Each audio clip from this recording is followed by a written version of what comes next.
Brings us to item number 11.3, Complex Way Road Closure Zoning Amendment, BC Housing Supportive Housing and Shelter Facilities. And we have the Director of Planning Services. The proposed report before you is the purpose of the report before you is to present City of Powell River Zoning Bylaw 2100 2014 Amendment Bylaw 2761 2024 for Council's consideration of adoption. Bylaw 2761 proposes to rezone areas of the recently closed portion of Complex Way adjacent to the Cathette Regional Hospital. The first three readings of Bylaw 2761 were granted in November of 2024. Lands in question are currently zoned A2, which is the large lot rural zone, and Bylaw 2761 proposes that these lands be rezoned to NT, which is the institution zone, in alignment with the adjacent hospital district lands. Should Bylaw 2761 be adopted, Council can then consider BC Housing's request to provide vacant city-owned land in the form of a long-term lease on which a permanent, provincially funded supportive housing and shelter facility would be built. The proposed facility would include 43 single-occupant residential supportive units and 20 shelter beds. Project partners include BC Housing, Vancouver Coastal Health, Lift Community Services, Kahama Nation, and the City of Powell River. Bylaw 2761 is closely associated with Bylaw 2760, which was adopted by Council on February 5th of this year. Bylaw 2760 is the road closure bylaw required to close the portion of Complex Way in question. And on May 27th of this year, the city received notice of registration that title was raised for the lands identified in Bylaw 2760, which means the highway dedication was canceled and title to the property was registered. As a result, Bylaw 2761 can now be considered for adoption. Prior to considering adoption, staff are recommending a couple of modest technical amendments.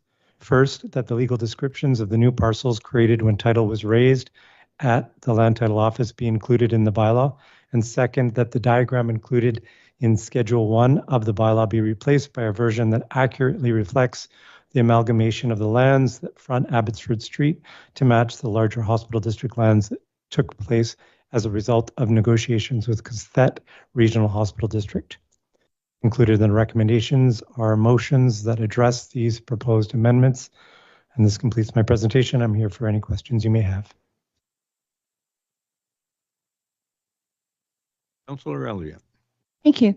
Would you, Director Gao, could you please explain for our benefit and the public's that the process that would happen beyond this decision tonight, and maybe include how the timing might go along with our quiet period for elections and how that affects anything in the future? Through the chair to Councillor Elliott. So should this bylaw be adopted tonight, the next steps would be for BC Housing staff and city staff to engage on a draft lease. City staff would eventually bring that lease to council for consideration, and we would look for direction as to whether or not to move into that lease with BC Housing. Following that, if there was an agreement made between those two organizations, BC Housing would submit a building permit application, and potentially construction could begin after that. The timing is a little hard to pin down because negotiations around a lease can take a really long time, and it really will depend on both parties and how far they're willing to give. Often these are negotiations where both parties have an intended outcome, and so staff would work towards the best interests of the city. We'd bring that draft before council for consideration, and council would give us direction as to whether or not to move into that agreement. So in order for this council to hear that draft, it would have to come back by what time frame? Through the chair to Councillor Elliott, if your question is in regards to the quiet period, I will attempt to answer, but I then might lean on my corporate officer to help. There was a discussion between myself, the CAO, and the corporate officer as it relates to specifically this file and whether or not the quiet period would apply. The quiet period, when you read the policy, is related to new initiatives. Okay. This is an ongoing initiative where council has been involved on this from the get-go. Okay. And so the position, and I look to my CAO and corporate officer, and they're nodding, is that the quiet period would not apply to any kind of notice that council wanted to put out as it related to a lease negotiation. Okay, thank you. Any other questions for staff? Did you have anything to add? For me? Oh, I just wondered if our CAO had anything to add because he got really excited, grabbed the mic, and I thought it meant he had something to add. Through the chair, no, I was just being prepared in case I was called upon, but no, nothing to add. Thank you. I go appearing agreeable and nodding his head a few times, so I think we're okay there. Any other questions? Anybody like to move the motion? Councillor Isaacson? Thank you. And just confirming, we have 4 motions on the table and they each need to be done separately, one at a time, I believe. Just confirming, there's no and clauses here, right? Okay.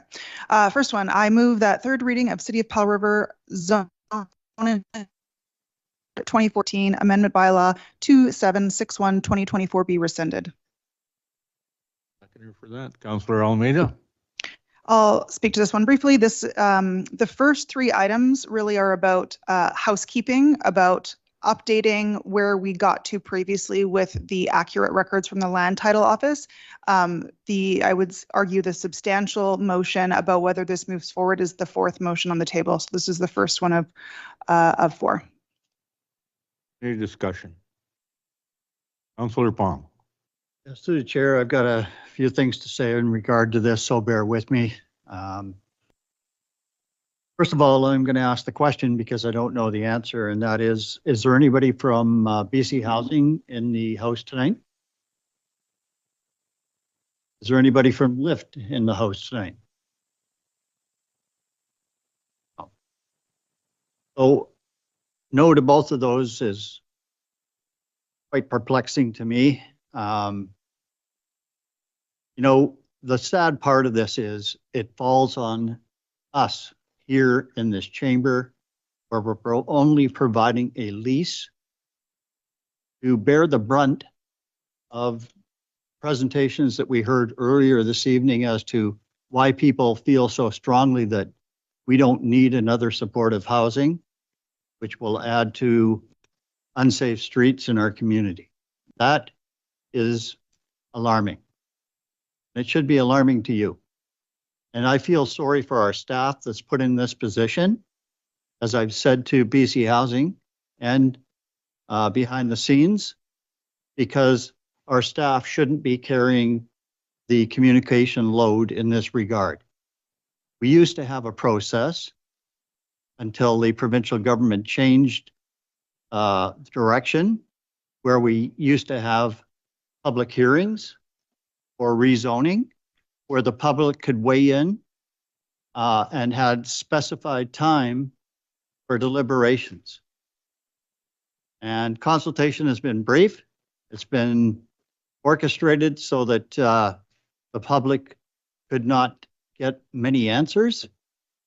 It's just not the way business should be done when we're dealing with a project like this that could have many effects on our community.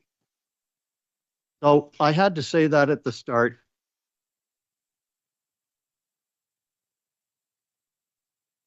Just to be clear of where I stand on the issue.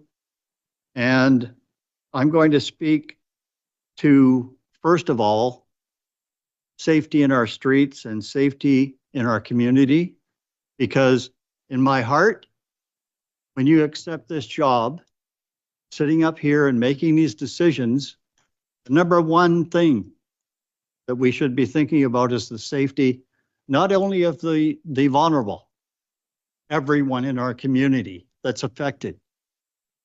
And we hear loud and clear, I've heard loud and clear of many of the things that are going on out there that greatly disturb me.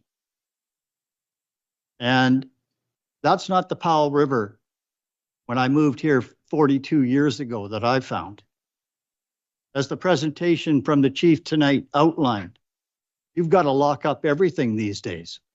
When I first moved here, that was never a thought. Doors were open, just like the community of Nanaimo that I grew up in. Things have changed, unfortunately. But we should all be thinking about safety, council, every second that we're in this seat. And we should never lose sight of safety first. Especially those of the taxpayers that provide the salaries that make this place operate. And the job that staff does. You, the public, pay for that.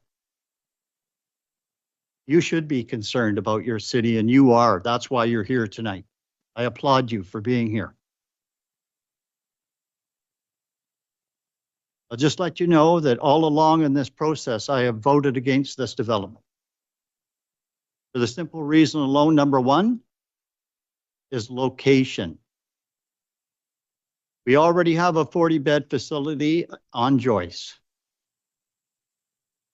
We have another one proposed a few blocks down the street that encompasses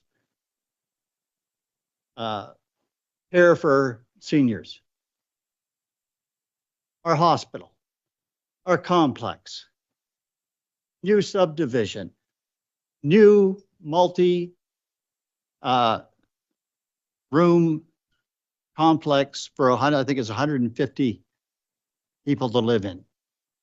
When those things were being proposed here and we voted in favor of them, there was never any thought that this was going to happen and be put in the middle of all of those developments. That's not fair to those developers. They shouldn't have to face this decision going in that neighborhood where they've spent millions of dollars to go forward. That, in my mind, is wrong. Oh. Please don't. Excuse me, I've got a few other Councillor things. Palm. Hey, please don't. Councillor Palm. Sorry. I'm calling you to order. I have a comment to make. I'd like you to be quiet for a moment. I'm going to speak to the audience, and I would like the public to remain in the room. If you continue to have outbursts of noise, clapping, and a way to continue the meeting without the public present, okay? I want to go ahead. I would like to call everybody to give respect to all of the speakers, including Councillor Palm, and refrain from outbursts. I'm not going to spend all night talking about it. I'm just asking for cooperation. Councillor Palm, if you would like to speak to the motion on the table, that would be nice. Thank you. I'm not quite finished yet. As I said, I have a few things to say about the motion. So, as I've said, I've voted against this all along. Location number one, it's located under power lines. We shouldn't be housing people under those lines. As we all know, that's not a good practice. Number two, we eliminate parking at our hospital. There's no parking now during the day. You can't find a space. And the reason you can't find a space is very simple. Because of the 40-bed facility, hospital staff will no longer, a lot of them won't park behind the hospital as they once did, because they don't feel safe going out at night to get to their vehicle. That is a major issue. This will just compound, as we've heard from the sergeant today, the theft that's going on from vehicles and all the rest. There will be no parking anywhere around our hospital for the people that need it. Number three, I've already stated, it's next to new development. It's just not fair to those developers or the people living there that are buying those homes and paying hundreds of thousands of dollars to do so. Number four, public consultation, minimal. And I'm sorry that staff has to deliver this and we have to bear the brunt of this without BC Housing and Lift here tonight to explain why. It's a problem. And to fairness to staff, when the elimination of that of public hearings was proposed by the government of BC to be eliminated, Director Gao stated it's going to create problems. I appreciate those words. It has creating problems.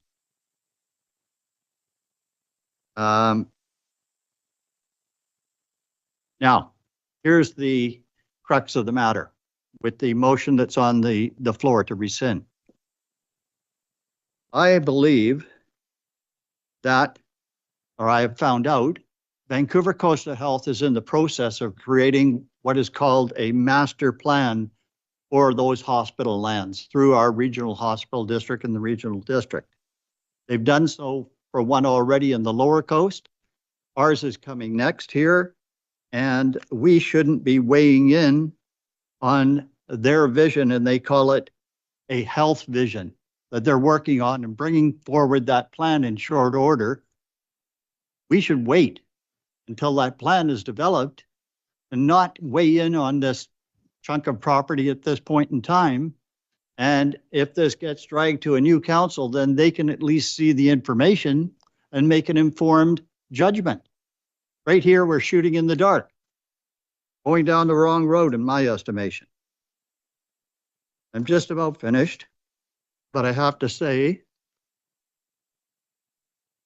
that in terms of what's going on presently in our community, and I have it from reliable sources, what they're doing in Vancouver for this World Cup, and that's handing out $1,000 vouchers to a lot of people and saying, where would you like to go?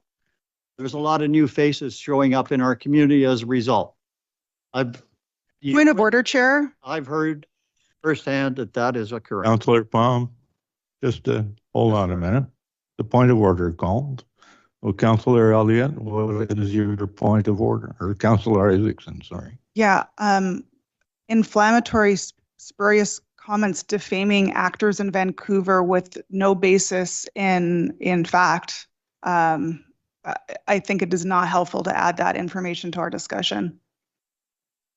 No, it's I'm not going to say that Councillor Isaacson has a point of order. I'm just going to suggest that you keep your comments to what you know to be a fact, as opposed to what you might have heard from somebody, and continue along and finish what you have to say.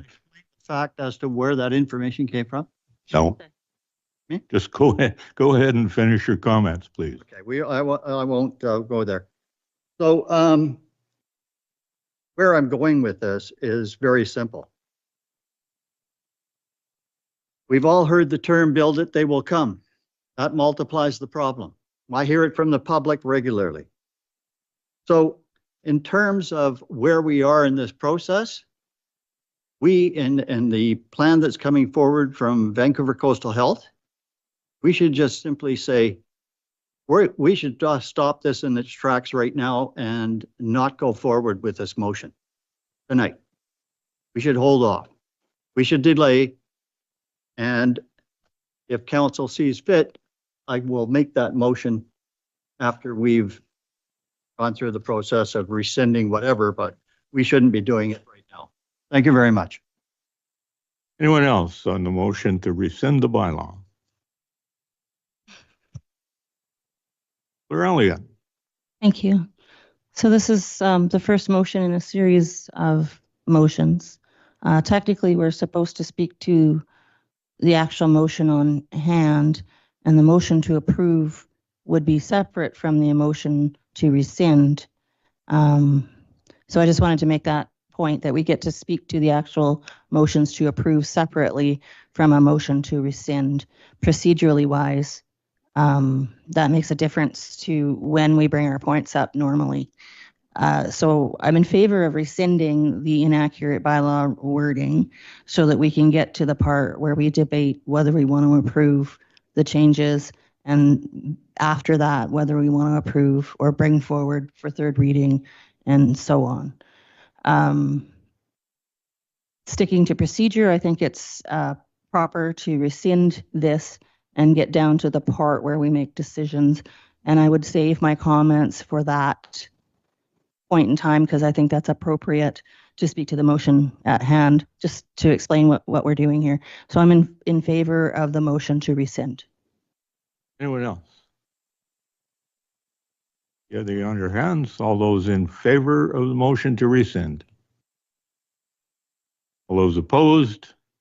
Motion is defeated with, or the motion is passed with Councillor Palm opposed.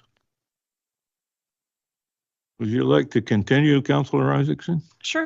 Move that City of Pell River zoning bylaw 2100, 2014, amended bylaw 2761, 2024 be amended by striking out by rezoning a portion of the parcel legally described as TBD in section 2 and inserting by rezoning portions of the parcels legally described as Lot 1, District Lot 450, Group 1, New Westminster District Plan EPP 151609 and Lot 2, District Lot 450, Group 1, New Westminster District Plan EPP 151609 and by replacing the zoning map shown in Schedule 1 with an updated version that reflects the amalgamation of lands as shown on EPP 151609. Or seconder, Councillor Alameda, who seconds the motion. And speaking to the motion, Explain. thank you. Yeah, this is as I described earlier, the first three, or the first two in particular, are housekeeping motions, and the motions that would advance the project are the latter ones, and I'll reserve my comments on those motions when we get to them. Thank you. Anyone else? See any hands up? All those in favor of the motion? Any opposed? Councillor Palm is opposed. The motion passes with one opposed. Next item. I move that City of Pell River zoning bylaw 2100, 2014, amendment bylaw 2761, 2024, as amended, be read a third time. Read by Councillor Alameda. You want to go ahead and state your position? Thank you. I feel like whether this motion passes and we move on to the subsequent one, both of these motions would move the project forward. And so, whether obviously every member of council can decide when they want to insert their views and participate in debate over the readings. And so this one would take the corrected. This motion takes the corrected amendment bylaw and would provide it to third reading. And if passed, we would move into adoption for a next vote. Anyone else? Race to get hands up here. I think I saw Councillor Scott first. Thank you, Chair. This is an early step in a process that's already taken 4 years. If for no other reason, Microphone. If for no other reason, I support it because it keeps our community's options open. No final decisions are made, as our Director of Planning has detailed already in his report. Very adequate and comprehensive report to us. Thank you, Chair. Councillor Elliott. Thank you, Councillor Douch and Chair and Acting Mayor for today. So I share many concerns of our people in community, and this plan that has been before council since the previous council initiated conversations on this topic, including looking at various sites throughout the city for such a project, was linked to funding that was announced and provided through Vancouver Coastal Health quite a while back, called Complex Care. And to this date, they have no facility to implement the Complex Care at, specifically because they have instead managed to do mobile teams and the staff are trying to implement complex care all over the place. And that model is what they're doing right now, but wasn't the preferred or way they had wanted to do it in the first place. It was intended to be complex care beds that were purpose-built and part of this project that's been on the books for I don't know, 6 years now. So I remember Director Gao was with us looking at all of those various different places. The proposed site is on city lands, not subject to a master plan from the Vancouver Coastal Health Master Planning Project, but it does give up extra land for that plan in that the undeveloped complex way goes back to the hospital board and increases the amount of land available to develop the master plan on. And things like replacing evergreen care are on the master plan list to look at. Things like making adequate parking for the overall facility for our hospital and care. The ability to do complex care and share staff that tend to be housed at the hospital when they're doing their work is increased by being located next to the hospital. There are many avenues that we use to advocate for improved service delivery in all of those BC housing projects that are happening. We advocate at UBCM, AVICC, we support resolutions that ask for better service delivery. None of that service delivery, if we manage to get better service delivery, will be implemented within our community if we do not have the facilities to do it. And so from my perspective, getting money to get it built and then working super hard at getting delivery better might be the way to go. We currently have people living in our forests. It's dangerous. It's not good. We haven't got a plan to move them along because they don't have access to housing. We haven't got a permanent shelter in our city. When we don't have a shelter or places for people to go and it's winter time, they find their own places to go, and we're not even allowed to move them along because we don't have a facility, and it's against their constitutional laws to move them along without a place to put them. So unfortunately, it appears as though a shelter is going to be needed on a permanent basis to manage that change in landscape of law. I don't see ad hoc temporary decisions for shelter continuing over and over to be an adequate solution. They happen that the time delays are too much. It takes too much time to get them in place. We miss our windows half the time, and it's what causes people to be out in the cold in the winter time. So that isn't a very good plan. The project before us is a partnership between Vancouver Coastal Health, which they're on board with. The land belongs to the city, but the BC Housing implements the project. Councillor Elliott, I Yes. don't know how much you're going to take to get to the end of your comments, but we are getting to the end of our legal time to have a meeting. So I'm looking for approval to extend our deadline for council for at least half an hour. And if everybody gives a thumbs up, we need unanimous approval. We can do that. Anybody object? Okay, we'll continue. I'm sorry for the interruption, but we've got another half hour so we can discuss it. Thank you. I take with gravity the situation we are in our community, and I am listening. The only problem I'm seeing is that the options that people are at aren't before us to solve a problem at this moment in time. There is no, and we are supporting to the best of our ability through the community force donations that we make to alternative facilities. Miclac facility was supported by this council through the grant system.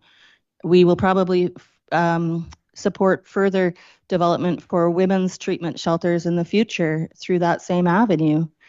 BC Housing isn't offering, we damn well did ask. We asked over and over and over again, and we're still asking for sober living for people too. That wasn't on the table.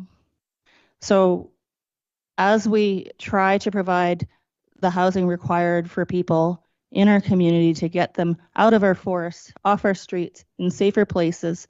We will continue to ask for, continue to advocate for all of the different types of housing we need, the treatment that we need, as loudly as we have been from the beginning. So I'm in favor of moving forward with this project because I think we can do continuous improvement as we go and continue to advocate for better service delivery. Thank you. Councillor Southcott. He beat me. Okay. Anyone else before I take my turn? I think it's important now because this is, I don't know how this vote is going to turn out, but we'll see. So I want to let my point of view be known. So we have an application and BC Housing has offered to build and operate for the city of Powell River a shelter and a supportive housing building. It will accommodate complex care facilities for people who need particular health care that they can't get at the hospitals.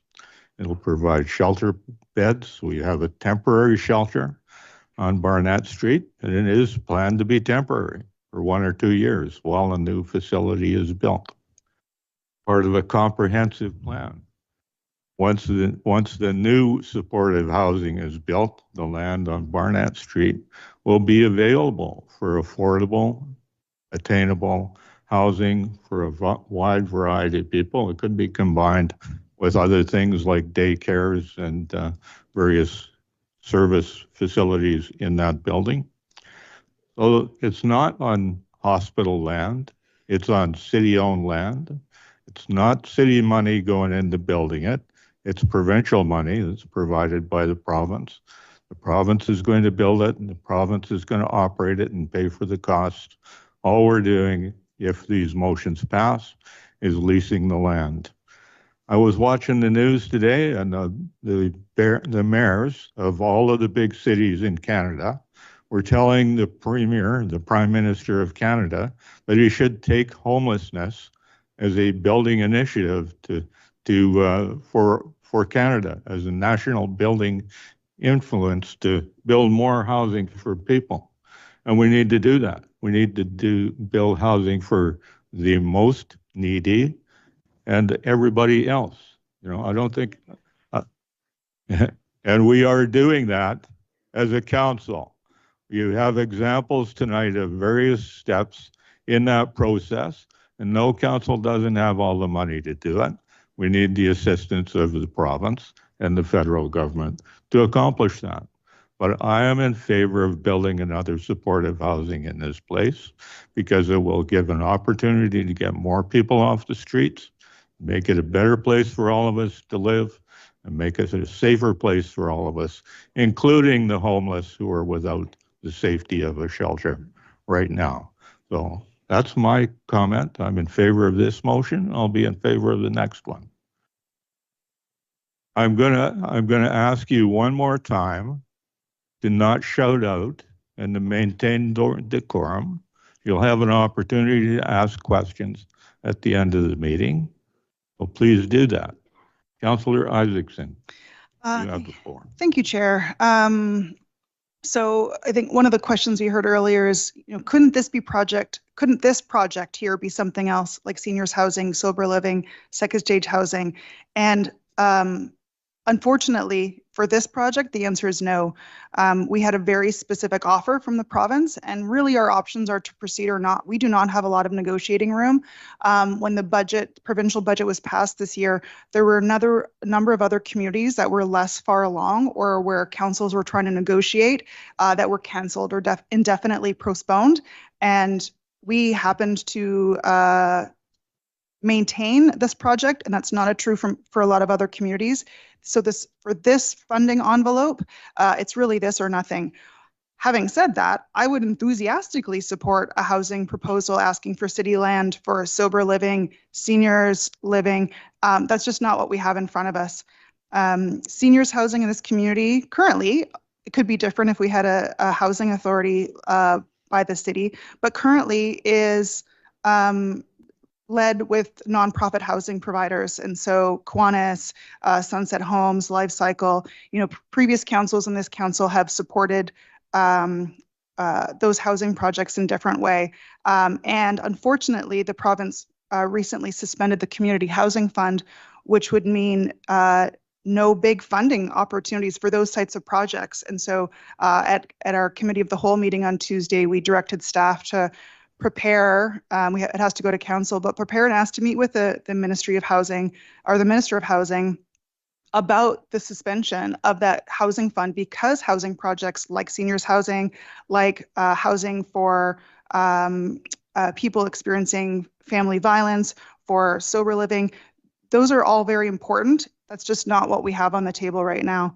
And so I agree with the frustration that those sorts of projects aren't in front of council, but it takes a team. It's not up to city alone. When I look at consider the types of policies or the types of financial investments that this city has made as it relates to the 4 pillars of drug policy. And so the largest investments that this city has made and the taxpayers have made directly and indirectly are 1, enforcement through RCMP, and 2, in treatment through the Powell River Community Forest, and almost $1 million to McLeod, and a recent letter of support for further funding and development opportunities. And so this council has demonstrated very strong, in financial terms, support for recovery. I believe it's an important part of the puzzle. They all are important parts of the puzzle, but we need people to stay alive long enough to be able to get into treatment. And right now, we're playing catch up. We also, some other related meetings with ministers on Tuesday, we talked about or asked staff to prepare, again, it has to go to council first, but for a meeting with BC Housing related to service provider selection process. So that was passed unanimously at Committee of the Whole. At a previous UBCM, I instigated and asked for a meeting with BC Housing that a number of council members attended, expressing the exact concern of being in a small community where one solution does not fit all, where there are people struggling with addiction who need housing, and there are people who do not or not suited to be around people who are struggling in addiction and that need sober living. Both of those are important, and I have advocated for that to BC Housing. Again, that is just not the offer that we have on the table today. And so one of my main, other than everything that I've just shared in terms of my rationale, I think when I think about, the impact of these projects in our community and their importance and my support for them is what the right comparison is. And so I think it's natural to think about the way things were in 2019 before the first supportive housing came into play, and compare that to where we are now. But so much has changed, not only in our community, but across our province and country since then. It's not possible to blame the challenges, the real challenges that members of our community are facing with related to health and addiction and safety, specifically to supportive housing. The accurate comparator would be, where are we now with supportive housing in our community? And then the hypothetical alternative where we're in it today with the same societal challenges and we don't have supportive housing. I think we are better as a whole in our community as a result of having supportive housing. That doesn't mean that there's all the problems are gone. I acknowledge that people are concerned for their physical and property safety. I acknowledge concern for people who are unhoused, who would like to live with dignity and safety as well. And I acknowledge all of the service providers who are trying to find the best ways that they can to keep people housed, to keep people safe, to support them in their dignity, to get to a place where they choose to enter into recovery. And so it's complicated, and the people that do that work in housing and service providers and people who are impacted in other ways, that's really hard. And so I acknowledge their work.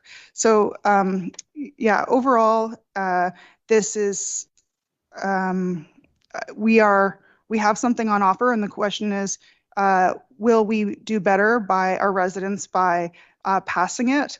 And I believe that the net is positive, and so I support this motion. I acknowledge that it's imperfect and it doesn't come without challenge, but it's the best opportunity.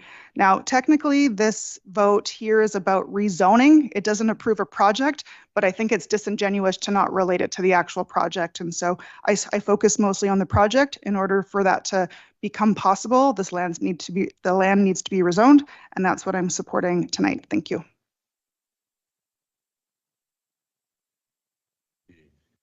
Second time speaker. Okay, so I've got Councillor Palm and then Councillor Southcott as second time speakers. No? Thank you, Chair. Appreciate it. As Councillor Isaacson just pointed out, the decision tonight is to support or not support this endeavor before us tonight. So first and foremost, I'll repeat again, safety of our citizens is paramount in my mind. And creating more opportunity of housing for more types that need it of the supportive type is not helping our safety in our community. And I want to talk about the capacity issue, which I didn't touch on previously. The capacity of our fire, our police, in particular our hospital staff. All of those have expenses and they cost us dearly. Expenses for fire going through the roof. I hesitate to say that if we get over 15, the police costs will go through the roof as well. But the main focus here is hospital staff capacity. A small little community like Powell River just does not have the trained professionals and support to accommodate more and more that need supportive housing. We have to draw the line and think of the residents and the safety and the chaos we're creating on our streets as a result of this decision tonight. So I'm advocating this should be postponed until we get the report coming from VCH so that you are fully informed of the hospital lands and perhaps a second extended care facility, which I was on the regional district board and created, that we presently have. That is the greatest need right now with our aging population. Thank you, Chair. Oh.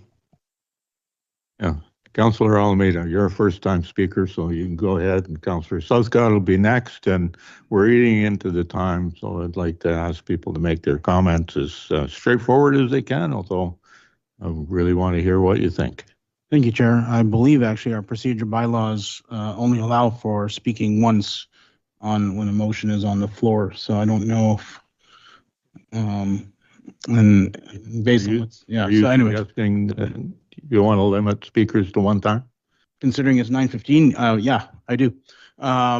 So okay, well, hang on. Takes a unanimous agreement to go into my remembering of the procedure bylaw. So when it gets to Councillor Southcott's time, I'll see if people want to agree with the second time speaker. So go ahead and state your position if you'd like on the motion. Thank you. I would love to be in a position where we didn't have to have a conversation about homelessness and those suffering from drug-related matters and things, but unfortunately we don't live in that world. And there's no perfect solution when it comes to a development like this. And as Councillor Isaacson already stated, we don't control what the funds are for. We basically get to play in a sandbox, but we have to provide the land and everyone else provides the sand and the toys and the box itself. And that's the way it goes, unfortunately. So yes, there's tons of need in our community for everything that other councillors in the community have mentioned. Unfortunately, this is the item that's available to us right now to take it or leave it. I don't think leaving it makes our community any safer from our current situation. So I would rather move forward with the project and continue to advocate, as Councillor Isaacson said, for the many different things that we have advocated for at UBCM meetings and so on. Thank you. Oh, thank you. I have Rob Southcott as his, Councillor Southcott had his hand up to be a second-time speaker. Do we have unanimous approval to allow Councillor Southcott to speak? No. No. See the hand shaking. Okay. All those in favor of the motion to read the bylaw a third time? No, sorry, we're on the, just the, That's correct. okay, We're on you're right. Sorry. I think I'm right. You're right. You're good. Sort of paying attention. All those in favor of the motion to rescind the bylaw? We need a third time. We're reading it a third time. The third reading. There's a lot of things going on tonight, trying to keep up. Motion. All those opposed? Councillor Palm is opposed. So the motion to read the bylaw a third time is passed with Councillor Palm opposed. You want to do the last resolution in this? Well, continue on. I move that City of Powell River zoning bylaw 2100-2014 amendment bylaw 2761-2024 be adopted. We have a seconder for that, Councillor Almeida. Any more discussion? I would only like to add one more thing, and that is the true concern that Councillor Palm raised related to expenses. Fortunately, it's much cheaper to house people than it is to treat them in hospital or to have fire and ambulance deal with them. And so this is a solution to that as well. Thank you. Councillor Southcott. Thanks, Chair. So I previously said that if for no other reason to keep the community's options open, I support this. But I support it for much more of a reason than that. Also, because my previous vocation, during my previous vocation, I watched homelessness arrive in our community, which wasn't here before. And a number of those people ended up in the supportive housing that we have now. Some of them are actually relatives of friends of mine. And I would really be surprised if that wasn't the case for many of us in this community, in this room even. I also want to remind us that we got our foot in the door early and we had cooperation from BC Housing when this started, and that was at least 4 years ago. Now, through this process, there's been all sorts of change go on, and that is very likely to continue as concepts and capability and capacity changes. But we do have our foot in the door, and we need to keep our foot in the door, because no solution is not a solution. And the results of that is simply the situations that we have in front of us getting worse. So we have something that we can still influence and control in this proposal, and we are at an early stage in it. We can still guide this and create what we need in this community. And that's basically what I wanted to assert. Thank you. Councillor Palm. Yeah, just last comment. Speaking against the motion, obviously, that other communities have realized that what is going on in their streets and in their community is not healthy for the overall population. They are refusing to support additional supportive housing in places like Richmond, Vancouver, elsewhere in the interior. So they've said enough is enough. And this is not about funding. And I'll reiterate it. It's not about funding. I understand. And I have compassion for those that are down and out. But I also am elected by the people of this community that I've heard from that do not want to see more of what has been going on as a result of supportive housing. You can say it's housing, but anyway, I'm not going to say anymore. Anyone else? I'll call the question on the adoption of the City of Powell River zoning bylaw 2010-2014, amendment bylaw 2761-2024 to adopt. All those in favor? Opposed? The motion is carried with Councillor Palm opposed. Now it's 9:20.